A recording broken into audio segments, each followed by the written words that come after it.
¿Dónde estabas? ¿Qué haces ahí dentro? Vino un guardia y me escondí, pero el actor se ha ido. ¿Qué? ¡Que se ha ido! ¿A dónde? Yo qué sé. Ha dicho que no vuelve. Lo que faltaba, este tío es gilipollas. Ha dicho que ya no te aguanta. Yo creo que es porque le gritas. Bueno, si no fuera tan gilipollas no le gritaría. ¿Y qué hacemos ahora? Seguir rodando. Venga, sal de ahí. He encontrado una localización cojonuda. Toma, coge esto. Ven. Oye, Víctor, que ya no tenemos actores. No importa, me pondré yo de espaldas y rodaremos el plano. Pero si ni siquiera tienes la misma chaqueta. Mira, si el público se fija en esas cosas, es que la película no le interesa una mierda. Si sigas diciendo eso, no le va a interesar nunca. Pues que le den por culo al público. Entonces, ¿para qué hacemos películas? Víctor, que te estoy hablando. Para hacer lo que nos gusta. Hijo, te voy a decir una cosa.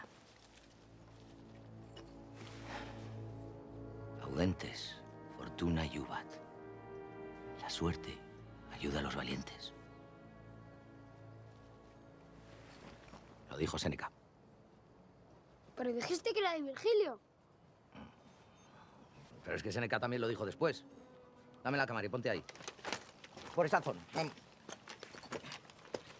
Quédate por ahí quieto, que te voy a hacer foco.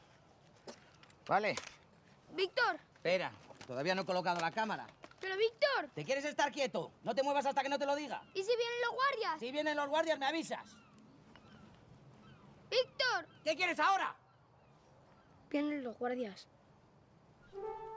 Mierda. ¡Pero no hemos rodado el plano! Ya lo rodaremos cuando se vayan. ¡Venga! Y dame la cámara, que se te va a caer. ¡Corre! ¡Corre! ¡Ah!